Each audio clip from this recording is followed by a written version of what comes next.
There is a bottle sitting on a shelf at your local hardware store right now. It costs about $1. It does something that no product in the rust treatment aisle beside it can do.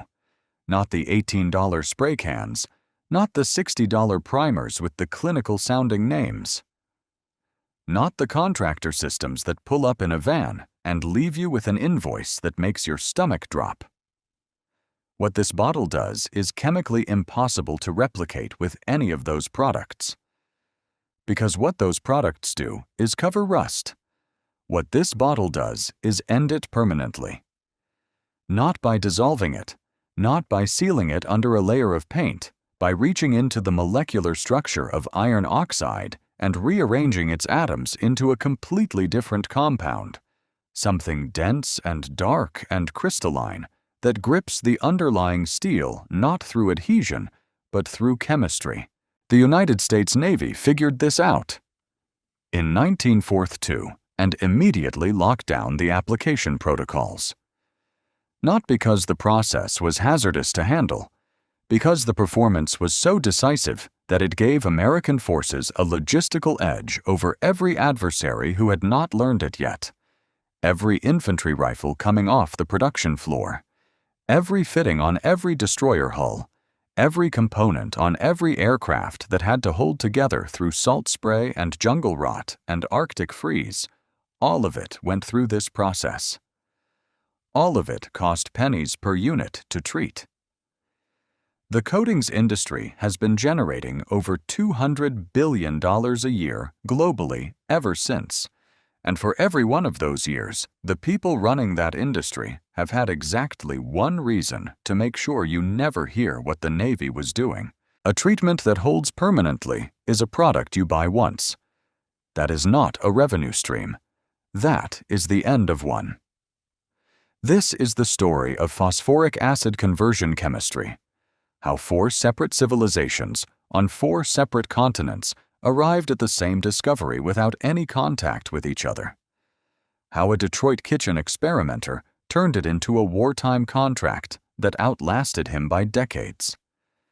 How the coatings industry buried it under a mountain of proprietary rebranding and building code exclusions, and how you can replicate what every Navy armory in America was doing in 1943 in your own driveway this weekend for less than the cost of a fast food meal.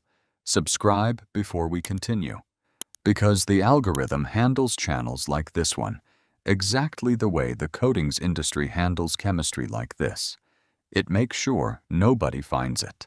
To understand what this chemistry actually does, you have to go back further than the patent office.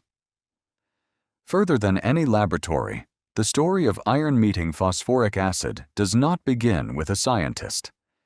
It begins with a leather worker in Rome in the 2nd century and with a bladesmith somewhere along the Niger Delta in the 8th, and with a sword maker in the hills of central Japan, and with a metal worker standing over a spring outside Isfahan in medieval Persia. None of these people knew about the others.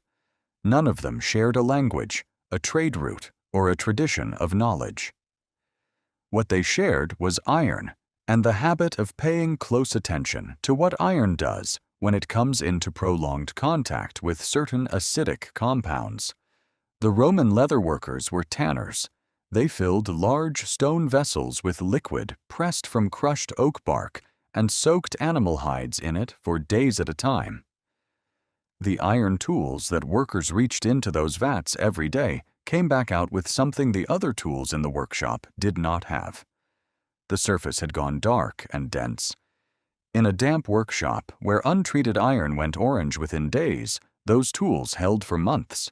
Tannin solutions carry organic phosphoric compounds, and when iron stays submerged in that environment long enough, a surface transformation converts the iron's outer layer into a phosphate matrix. The Romans did not have that vocabulary. They had the observation, and they trusted it. The darkened tools went back into the vats deliberately. The practice spread through the trade, not as a theory, but as a habit.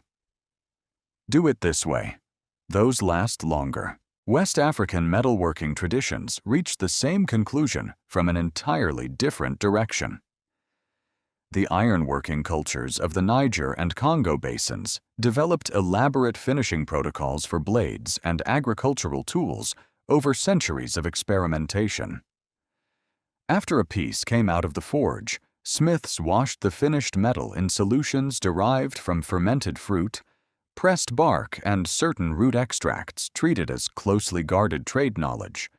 Archaeological researchers who have examined iron objects recovered from sub-Saharan excavations assigned to the period between roughly 500 and 1000 CE have detected phosphate compounds embedded in the corrosion layers of those pieces.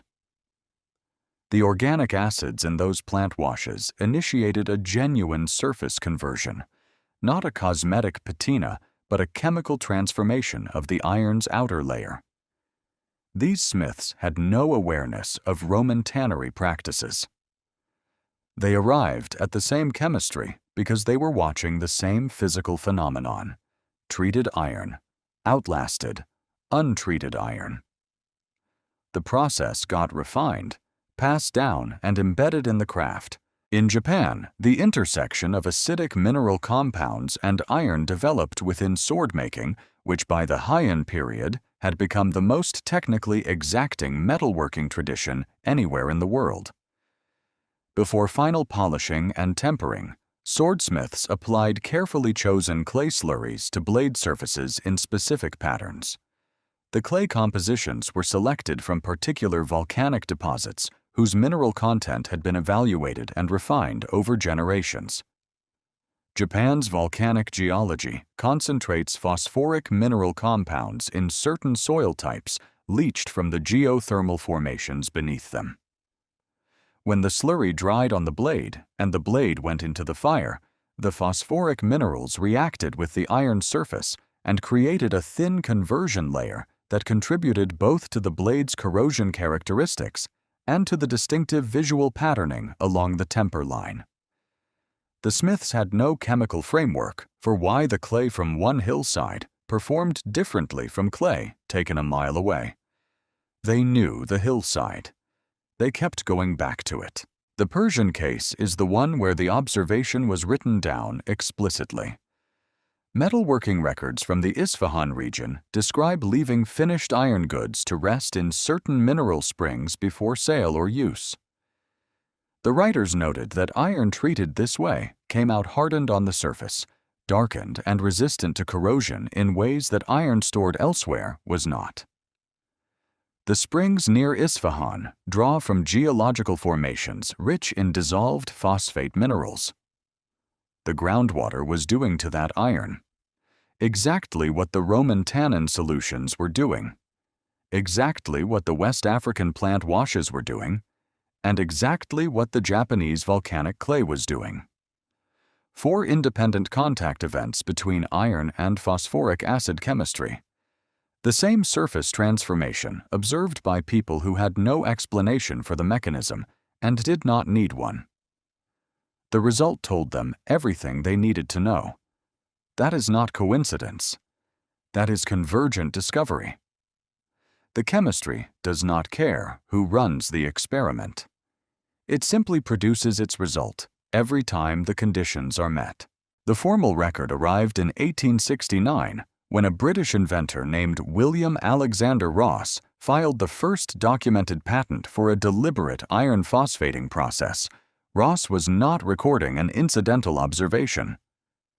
He was describing a specific reproducible industrial procedure with defined inputs and a predictable outcome placed in the permanent public record where anyone could read and replicate it. The patent established something that would matter enormously in the decades that followed. Phosphoric acid itself is not patentable. It is a naturally occurring mineral acid found in geological deposits on every continent. What Ross patented was a method of applying it. The underlying chemical event belonged to nobody. That distinction explains everything that followed. Thomas Coslet of Birmingham improved the process substantially and secured a United States patent in 1907. An American inventor named Frank Granville Richards developed a manganese-based variant that produced a denser, darker conversion layer with better oil-holding characteristics and patented it in 1913. A businessman in Detroit named Clark Parker acquired the rights to both the Coslet and Richards patents, ran his own refinement work at home, and co-founded the Parker Rust-Proof Phosphating Company of America with his son in 1915. Over the next 2 decades, the company filed successive improvements, cut the process time by 2/3 through temperature control, and shifted from expensive imported manganese to domestic zinc drawing on American deposits in Missouri, Tennessee, and Montana.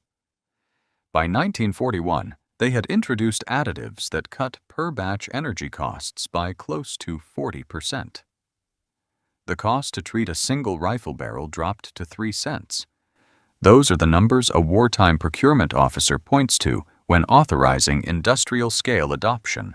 Clark Parker did not see the full reach of what he built. In the late 1920s, he and his son were convicted of investment fraud and went to prison. The company continued without them. The patents held.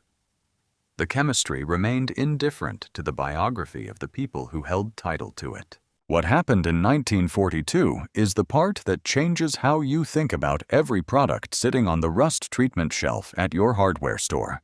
The United States military did not choose phosphate conversion because it was one solid option among several. It adopted it because at the scale of total war production, nothing else was close. The Philadelphia Naval Shipyard employed something in the range of 40,000 workers running continuous shifts through the entirety of the war. That single facility launched more than 50 new warships, converted dozens more for combat use, and overhauled or repaired close to 600 additional vessels between 1941 and 1945. An aviation production facility collocated on the same property turned out 500 aircraft. Every piece of iron or steel coming out of that operation needed surface protection capable of surviving salt water. Immersion, tropical humidity, sub-zero Arctic cold, and mechanical combat punishment, all without requiring ideal surface conditions or elaborate maintenance infrastructure that no field environment could reliably provide. Phosphate conversion met every one of those conditions. The process went onto M1 Garand rifles, onto the Colt 1911 service pistol, onto M1 carbines, onto machine gun mounts, onto tank suspension links, onto half-track hull sections, onto destroyer deck hardware, onto carrier fittings, onto aircraft undercarriage components, all under the military specification designated MILDTL 16232. The treatment did more than block rust. The microporous crystalline surface held lubricating oil in the gaps between crystal structures, extending the operational service life of moving parts through conditions that stripped conventional coatings in weeks. Axis forces ran multi-layer paint systems that required regular reapplication and degraded under the exact field conditions American equipment was built to operate in. American gear moved through those same conditions on a 3-cent surface treatment that lasted without attention for years. The military restricted the application specifications not because the chemistry was dangerous, but because the performance was a genuine operational advantage. When the war ended, the military did not change course. The specification is current and active right now. You can retrieve it from the Defense Logistics Agency website as a free download today. The rifles treated in the Philadelphia Naval Shipyard armories in 1943 are sitting in museums and private collections across the country. The surface is still there. Still dark. Still bonded to the steel. It was applied to more than 80 years ago. Nothing has been added since nothing has needed reapplication. A treatment done once still performing without any intervention at all. That is the chemistry. Here is where the story becomes something worth staying angry about. The global protective coatings market generates over $200 billion a year. The American share alone exceeds $31 billion. Sherwin-Williams recently posted annual revenue above $23 billion. PPG, RPM International, and dozens of similar corporations together. Fund contractor certification programs. Sponsor trade publications, maintain thousands of retail locations, and invest heavily in the committee processes that determine what appears in national building codes. Every dollar of that revenue rests on one structural requirement. The products must stop working. Paint forms a mechanical bond with its substrate by gripping surface irregularities. When moisture, ultraviolet radiation, thermal cycling, and mechanical abrasion work on that bond over months and years, it weakens. A gap opens. Moisture finds its way underneath. The steel corrodes again, now hidden behind the paint layer, sometimes faster than before, because the paint traps moisture against the surface. Every bond that fails is a resale. Every rust spot that returns is a service call. Every peeling primer coat is a new estimate. The entire commercial architecture of corrosion protection is built on the certainty that its products will eventually lose the fight they were sold to win. Phosphoric acid conversion has no bond to lose. It is not sitting on the surface of the steel. It is the surface of the steel. What occurs? The moment phosphoric acid reaches iron oxide is not the deposition of one material over another. It is a chemical reorganization of the existing material into something new. Iron 3 oxide. The rust that was actively breaking down the metal surrenders its structure to phosphate ions and becomes iron 3 phosphate. A dense crystalline compound integrated into the steel's outer layer at the atomic level. Nothing sits on top of anything. The old compound has become a different compound. There is no interface between them for weathering to attack because the interface does not exist. That is why the 1943 surface treatments are still present on those rifles. There is no mechanical bond for time and moisture to work on. The material simply is what it became. The afternoon, someone applied $1's worth of acid to it. Nobody owns phosphoric acid. That single fact explains everything that follows. It is a naturally occurring mineral acid found in geological formations on every continent. No corporation can claim exclusive control over its molecular formula. Without exclusive control, there is no basis for premium pricing. Without premium pricing, there is no revenue to fund contractor education campaigns, trade publication sponsorships, hardware store shelf placement negotiations, or the lobbying and technical submission work required to get a material listed in the building codes that govern what American contractors are authorized to specify. The International Residential Code does not include phosphoric acid conversion among its recognized treatments for ferrous structural components. Not because the treatment was evaluated and found wanting. It was simply never submitted because no company stood to benefit commercially from the submission process. And that process costs money nobody would spend without a proprietary product waiting on the other side of it. The code does not require anyone to exclude phosphoric acid. It only requires contractors to use listed materials. The practical consequence of omission from the list and explicit prohibition are indistinguishable. Nobody banned it. Nobody needed to. The system sorted it out on its own, and it has been sorting it out the same way for 80 years. Every generation of homeowners who stood in a hardware store aisle trying to figure out how to handle a rust problem was pointed toward the rotating shelf of branded sprays and primers by the same store that had no financial reason to point them anywhere else. Every contractor who quoted a rust remediation job had been trained in a certification program funded by the industry whose products that program specified. The product that works permanently was never on anyone's recommended list. Not because it failed. Because it succeeded, the economic model required the alternative. Here is the chemistry at the level you need to understand it. Before you apply it, rust is iron 3 oxide. It is porous, structurally fragile, and hygroscopic. meaning it pulls moisture toward it and holds it against whatever is beneath. This is why rust accelerates once it starts. The orange bloom on the surface is simultaneously the evidence of corrosion and the mechanism that drives more of it. When phosphoric acid dissolves in water, it breaks apart into hydrogen ions and phosphate ions. The phosphate ions bond directly to iron atoms embedded in the rust layer. The hydrogen ions attack the oxide portion of the rust, pulling oxygen out of the compound. The byproduct is water. What remains is iron. 3-phosphate. Hard, dense dark gray to blue-black. Depending on how the crystals have organized, the crystalline structure is tightly interlocked with a surface geometry that grips lubricating compounds in the spaces between the crystals. The bond holding this new compound to the steel beneath it is not mechanical. It is electrochemical. The phosphate iron matrix is continuous with the steel substrate. There is no seam. Finding the product is simple.